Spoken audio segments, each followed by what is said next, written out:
অধিক মানুষের প্রশ্নের উত্তরটি আজকে দিতে যাচ্ছি। নর্মাল গাছ এবং লেগি গাছের ভিতর পার্থক্য কি, আজকের ভিডিওর বিষয়বস্তু তাই থাকছে। হ্যালো এভরিওয়ান, আসসালামু আলাইকুম। কেমন আছেন আপনারা সবাই? আলহামদুলিল্লাহ, আমি তো আছি অনেক ভালো। সবার ঘরে ঘরে নিশ্চয়ই পৌষ মাসে পিঠা পুলির আয়োজনের সাথে সাথে চারা বানানোরও ধুম পড়ে গেছে। আমার বাসার অবস্থা তো ঠিক তাই বলছে। তো যাই হোক, আমি আপনাদের কথা দিয়েছিলাম যে আজকের নতুন যে আমার চ্যানেলে ভিডিওটি যাবে গত ভিডিওর পর, সেটা হচ্ছে লেগি গাছগুলো কেমন এবং সেই গাছের ভবিষ্যৎ কী। তো তার আগে আপনাদের জানতে হবে যে নর্মাল যে গাছগুলি সুস্বাস্থ্য বীজের সুস্বাস্থ্য যে গাছগুলো সেগুলো দেখতে কেমন হয় আর লেগি গাছগুলো কেমন হয় সেটার পার্থক্যই আপনাদের সাথে শেয়ার করব। তো চলেন কথা না বাড়িয়ে চলে যাচ্ছে সরাসরি মূল ভিডিওতে। অবশ্যই একটি কথা বলবো, যদি ভিডিওটি আজকে নতুন দেখে থাকেন ভিডিওটি প্লিজ সবার সাথে একটু শেয়ার করে দিয়েন, যেন এই সামারে অ্যাটলিস্ট একটি আপু ভাইয়া আঙ্কেল আন্টি হলেও এই সমস্যার সমাধানটা খুঁজে পায় সহজেই। সবার শুরুতে দেখাচ্ছি এই যে একটি পটে দেখতে পাচ্ছেন মনোরম খুবই চমৎকার গাছগুলো দেখলেই প্রাণ জুড়িয়ে যাচ্ছে। কোনো একটি গাছ কিন্তু হলুদ না, প্রতিটা গাছ কিন্তু সবুজ আকার বর্ণ ধারণ করে আছে। তো এই যে এই গাছগুলো আপনারা তখনই পাবেন যখন কিনা আপনার বীজের কোয়ালিটি 100% হবে। বীজ যদি ভালো হয় তাহলে গাছ ভালো হতে বাধ্য, বীজ যদি খারাপ হয় কখনই গাছ ভালো হবে না। তো আমি আজকের যে ভিডিওটি খুব বেশি তেড়াবেড়া করব না, খুব বেশি বড়ও করব না, যে প্রবলেমটা সেই প্রবলেমটা আপনাদের সাথে শেয়ার করব। এই যে দেখতে পাচ্ছেন যে এই গাছগুলোর এই যে মূল ডগাটা কিন্তু খুবই ছোট, এবং এই ছোট্ট গাছে দেখেন চমৎকার করে পাতা বের হয়ে গেছে। আর এটা হচ্ছে নর্মাল স্বাস্থ্যবান একটি গাছ, যে গাছের ভবিষ্যৎ খুবই ভালো, খুবই আলোর দিকে যাচ্ছে এবং এ গাছের ফলন 100% নিশ্চিত। এটাই হচ্ছে নর্মাল গাছ, যে গাছ থেকে আমরা হরহামেশা ফলন পেয়ে থাকি। এখন সর্বপ্রথম আমি বলবো একদম নতুনদের জন্য, যারা পুরানো তারা তো জানেনি। এই যে গাছগুলো দেখতে পাচ্ছেন এটা হচ্ছে নর্মাল একটা সুস্বাস্থ্যকর গাছ। আর লেগি গাছটার পার্থক্য কিভাবে বুঝতে পারবেন, এই মুহূর্তে আমার কথার সাথে সাথে ভিডিও ক্লিপ দেখা যাচ্ছে।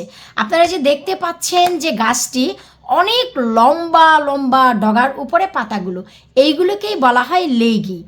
এই লেগিটা তখনই হয় যখন আপনারা বীজ দিয়ে ভুলে যান অনেক দিন পর্যন্ত, একটি অন্ধকার গরম জায়গায় রেখে দেন, গাছগুলো তো পরিস্ফুটিত হয়ে যায়, কিন্তু আলোর অভাবে সারকমস্টেন্সের অভাবে এরা নিজের যে অস্তিত্ব সেটা বিকাশ করতে না পারায় শুধু উপরের দিকে উঠতে থাকে, এরা পাতা দুইটা ছড়ায় না।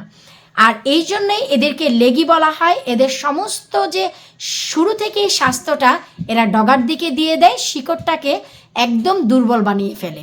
আর এই লেগি গাছ থেকে ফলন আপনারা খুবই কম পাবেন, এটা আমি গ্যারান্টির সাথে বলতে পারি। এই জন্য যখনই আপনারা গাছ লাগাবেন অবশ্যই চেষ্টা করবেন কিছুদিন পর পর সেটা নজর রাখা। যদি দেখেন গাছটা বের হয়ে গেছে তখন সেটা অন্ধকার গরম জায়গা থেকে এনে হোক ঠান্ডা জায়গা চেষ্টা করবেন আলোর দিকে রাখতে। আলো না পেয়ে এরা হচ্ছে এইরকম লেগি হয়ে যায়। আর লেগি গাছের ভবিষ্যৎ খুবই খারাপ, এটা থেকে ফলনও পাবেন না, এটাকে বিকলাঙ্গ বলা হয়। একটি দুটি চারটি যাও ফলন পাবেন সেটা বিকলাঙ্গ হবে।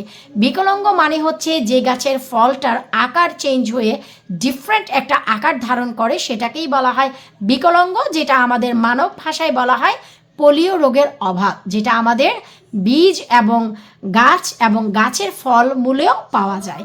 তো সেই হিসেবে আপনারা নিজেরাই সেই গাছগুলোকে ফেলে দিয়ে নতুন করে আবার বীজ লাগাতে পারেন।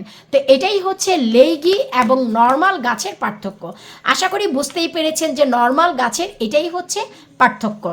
আরও একটি কথা, আপনারা যে কাজটি করতে পারেন সেটা হচ্ছে এই যে দেখতে পাচ্ছেন মরিচের গাছ, এই মরিচের গাছটা যখন আমার উঠেছে ঠিক তখনই আমি 4 থেকে 5 দিন পর্যন্ত ভুলেই গিয়েছিলাম আমার মরিচ গাছটা একটা অন্ধকার জায়গায় আছে। তখন দেখলাম যে গাছটা আমি গিয়ে যে একটু লম্বা হয়ে গেছে, সেই সাথে সাথে আমি যে কাজটা করলাম এ পটে মাটির পরিমাণ ছিল এইটুকু। এটা হচ্ছে আরও একটা ভুল জিনিস। কখনোই চেষ্টা করবেন না উপরে অনেক জায়গা রেখে মাটি অল্প দিয়ে গাছ লাগাতে, সেই ক্ষেত্রেও কিন্তু লেগি হয়ে যাবে। যখনই বুঝতে পেরেছি সাথে সাথে আমি কি করেছি, মাটি দিয়ে টপ আপ করে দিয়েছি আমার পট, এবং তার পর থেকেই এই যে দেখেন গাছগুলো অধিক সবুজ হয়ে গেছে, এবং এই যে ডগাগুলো যখন লেগি হবে দেখবেন হালকা একটু পার্পল এবং ইয়েলোশ কালার থাকবে, সেটা চেঞ্জ হয়ে গেছে মাটি দেওয়ার সাথে সাথে, এবং গাছগুলো হেলদি হয়ে উঠেছে। এটা হচ্ছে এক্সট্রা মাটি দিয়ে ভরে দেওয়ার কারণে আমার এই কাজটা হয়েছে।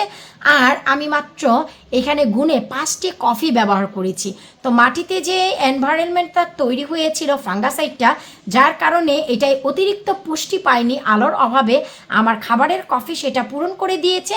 আর এই যে দেখেন গাছগুলো যে হেলদি সেটা আপনারা দেখতেই বুঝতে পারবেন, মানে দেখলেই বুঝতে পারবেন যে পাতাগুলো দেখুন কোনো হলুদ না, কোনো কিছুই না, ডে বাই ডে এটা কিন্তু সুন্দর হয়ে উঠছে। আর এর আগের যে ভিডিও ক্লিপটা আমি দেখালাম সেটা সম্পূর্ণই লেগি গাছ, সেই গাছগুলো ফেলে দিবেন। সবচাইতে ভালো হয় আপনারা শুরু থেকেই নজর রাখবেন যে গাছগুলো লাগাবেন সেই গাছগুলোর ডগাগুলো ছোট হয় এবং সেই ছোট অবস্থাতেই 2 থেকে 3 পাতায় পদার্পণ করে, এতেই বুঝতে পারবেন নর্মাল সুস্বাস্থ্যবান গাছ এবং লেগি গাছ। আশা রাখবো যে লেগি গাছের আর সাধারণ গাছের ভিতর যে পার্থক্য সেটা বুঝতে পেরেছেন। তো আপনারা নিজেরাই লেগি গাছগুলোকে ফেলে দেন, দিয়ে নতুন করে আবার বীজ লাগিয়ে ফেলেন। অনেক সময় দেখা যায় যে অনেক লোকজন একটা গাছের ফল যখন পুক্ত না হয় তারা সেটাকে তুলে বীজ বের করে ফেলে, আধা পাকা আধা কাঁচা বলা হয় সেটা। সেই গাছগুলোর এবং সেই বীজগুলো থেকে গাছ আপনার লেগি হবে এবং সেই বীজের ফলনগুলো বিকলাঙ্গ হবে, পোলিও রোগযুক্ত হবে। তো বুঝতেই পারছেন যে আপনারা চেষ্টা করবেন ভালো মানের যে বীজ সেটা কালেক্ট করতে। একবার যদি আপনাদের হাতে সময় থাকে ফোনটা নিয়ে labonyKitchen.co.uk সেই ওয়েবসাইটে ঘুরে দেখে আসেন, যদি মনের মতন কোনো ভালো মানের সবজির বীজ আপনাদের চোখে পড়ে যায় সেখান থেকে কালেক্ট করতে পারবেন।